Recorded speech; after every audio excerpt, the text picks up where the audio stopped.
You know, a lot of folks don't appreciate a fella like you up here sticking their nose in places that don't belong.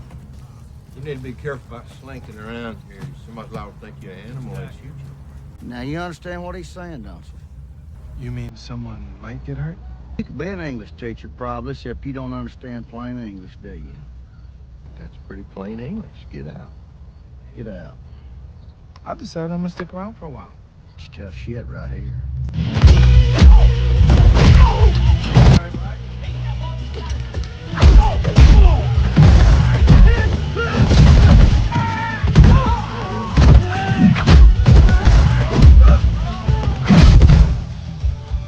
Cracking my wood, that's no good.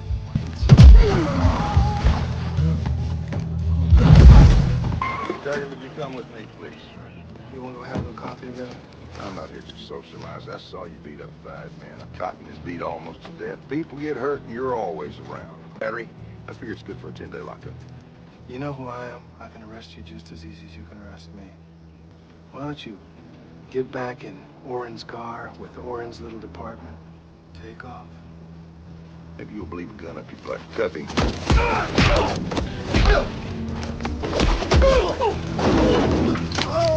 Now, how you want to do this? You want to play this game all the way? I'll have 300 agents come up here into this little hick town and crawl up every orifice you got. How do you want it?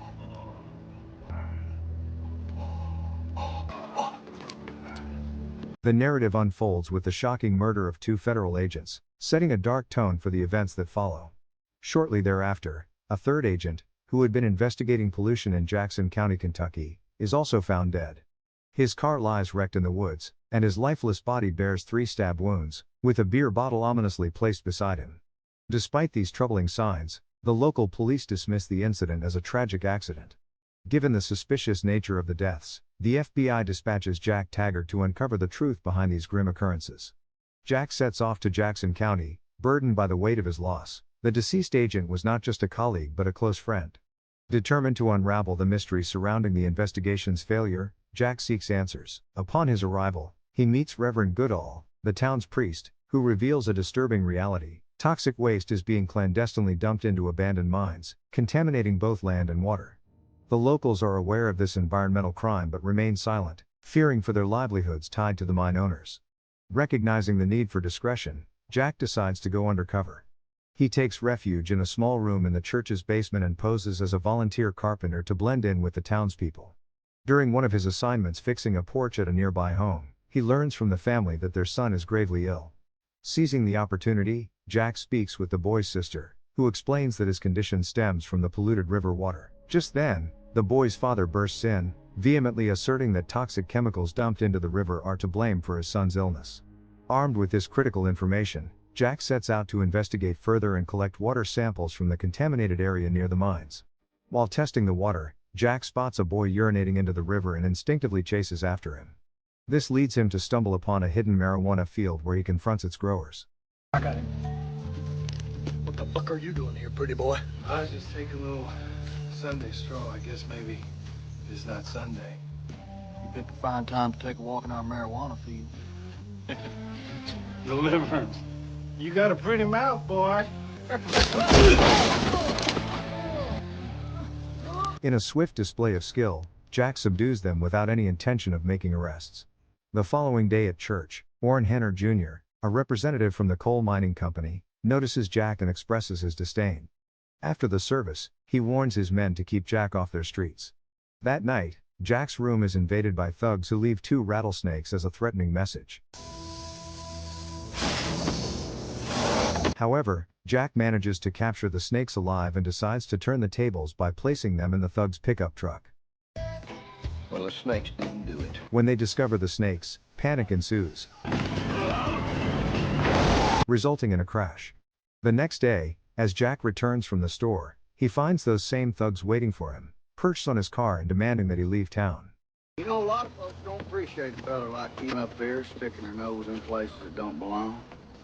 You need to be careful about slinking around here. Somebody will think you're an animal and shoot you. Now, you understand what he's saying, don't you? You mean someone might get hurt? You could be an English teacher, probably, except you don't understand plain English, do you? That's pretty plain English. Get out. Get out. I decided I'm gonna stick around for a while. It's tough shit right here.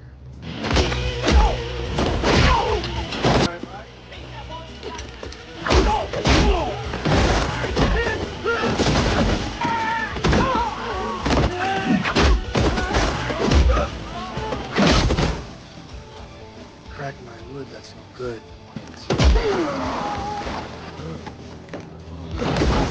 In a fierce confrontation, Jack takes them down decisively. When the sheriff attempts to arrest him, Reverend Goodall intervenes, defending Jack by asserting that his actions were a matter of self-defense, Hold it, Lloyd. It was self-defense. What? I saw him. They jumped him. which compels the sheriff to relent. The following day at church, Jack meets Sarah, a young woman ostracized by the community due to her past. She was once accused but never convicted of killing her father. Despite Reverend Goodall's cautionary words about her reputation, Jack befriends her. One day, he offers her a ride home from the store. The next day, he helps her fix her porch. However, tension mounts when her brother Earl returns home, displaying hostility and jealousy over Sarah's friendship with Jack. As Jack departs, Earl warns Sarah that he does not want Jack around anymore. I don't want this guy around here fixing anything. The following day, Jack encountered an elderly man who introduced himself as the anonymous tipster responsible for alerting the Environmental Protection Agency, thus igniting the investigation into Hanner Coal Company. Grateful for the man's courage, Jack offered him a ride home. As they traveled, the old man revealed that the company had been secretly dumping toxic waste into an abandoned mine shaft and had bribed both the police and several locals to maintain their silence. He expressed his willingness to testify against them, a glimmer of hope in an otherwise bleak situation. However, shortly after Jack dropped him off, the old man was brutally attacked by thugs. Later that day, Jack discovered him badly injured and quickly rushed him to the hospital. Upon exiting the facility, Jack found himself surrounded by the corrupt sheriff and his deputies, who sought to arrest him once more for supposedly causing trouble in their town. Despite Jack's insistence that he was a federal agent, they refused to believe him. Taggart, would you come with me, please? You wanna go have a coffee together? I'm not here to socialize. I saw you beat up five men. I'm cotton is beat almost to death. People get hurt and you're always around. Battery, I figure it's good for a 10-day lockup. You know who I am. I can arrest you just as easy as you can arrest me. Why don't you get back in Orin's car with Orin's little department? Take off. If you'll believe a gun up your butt, cut him.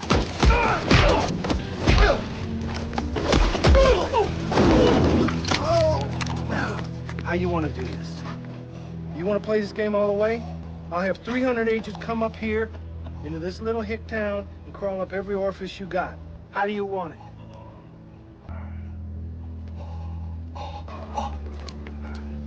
In a swift move, Jack disarmed them, returned the sheriff's gun, and issued a stern warning for them to stay away. That evening, Jack attended a concert with Sarah, hoping to enjoy a moment of respite. However, trouble arose when Hanner's arrogant son attempted to harass Sarah. Jack intervened. Government agent man. I said turn him loose. Now, I want you to apologize to the lady quickly before you fall asleep. I apologize, Miss Sarah. Drawing the attention of Hanner, who chose to ignore his son's misconduct and instead tried to bribe Jack into dropping the investigation. Jack flatly refused, warning Hanner that if he had any involvement in his friend's death, he would be held accountable. In retaliation, Hanner ordered his son to eliminate Jack. The next day, a truck from the mining company attempted to run Jack off the road.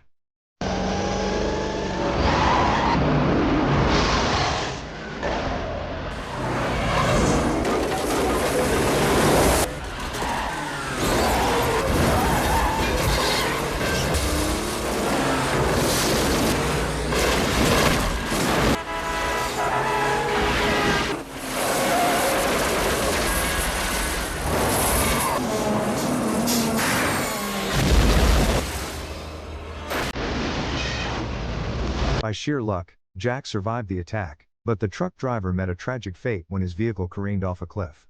Undeterred, Jack returned to the church and requested permission to address the community.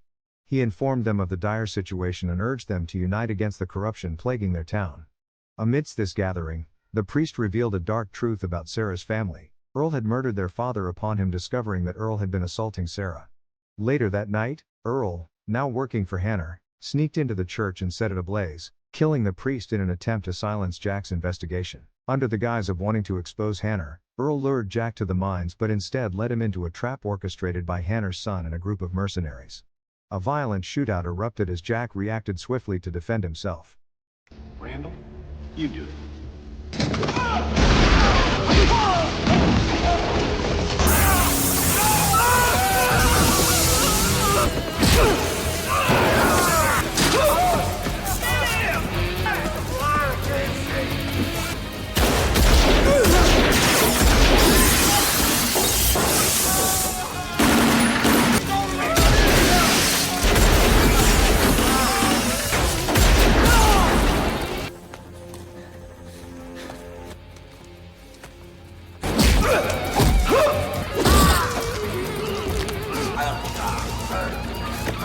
Hanner's son attempted to trap Jack inside the collapsing mine. Can you hear this, Daddy? But Jack managed to escape while several of Earl's hired men were killed in the chaos. With sufficient evidence gathered and Sarah prepared to testify, Jack called the FBI for protection for her. However, the agents who arrived turned out to be corrupt as well. Realizing the betrayal, Jack pursued them and cornered them at a gas station. In a tense confrontation, one agent attempted to flee with Sarah, but Jack shot him inside the cafeteria. When he was about to take down the last corrupt agent, he chose instead to spare him, sending him back to Hanner with a clear message: Jack was coming for him. As events unfolded, Jack discovered that his own supervisor was also complicit in Hanner's corruption, advising him to surrender only for appearance's sake. When Hanner turned himself in, he faced nothing more than a minor penalty for environmental violations. Jack warned Hanner that he wouldn't escape the murder charges looming over him. Ultimately, Jack exposed his supervisor's corruption and orchestrated his arrest. He then returned to Jackson County and confronted Hanner's son and his thugs in a bar. Junior! Come here, boy. Yeah, that's just Mr. Federal Agent, man. What are you gonna do? Come here, boy. I want to talk to you. No, you come here. Don't hide behind that big old pimple. Friend alone, or I'm gonna have to properly educate you on how to beat the shit out of somebody. He's gonna whip your ass like you a rented mule. He's gonna slap you like a red-headed stepchild. Go! Go!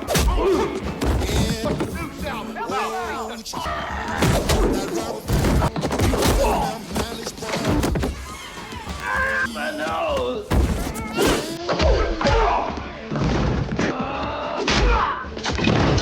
After a fierce altercation, Hanner Jr. reluctantly agreed to testify against his father in exchange for dropping charges against him. Jack's pursuit of justice led him to track down Hanner Sr. at a casino. When guards attempted to stop him, Jack dispatched them with ease before confronting Hanner at his table, surrounded by wealthy associates. Faced with the grim reality of federal prison time ahead of him, Hanner pulled a gun in desperation.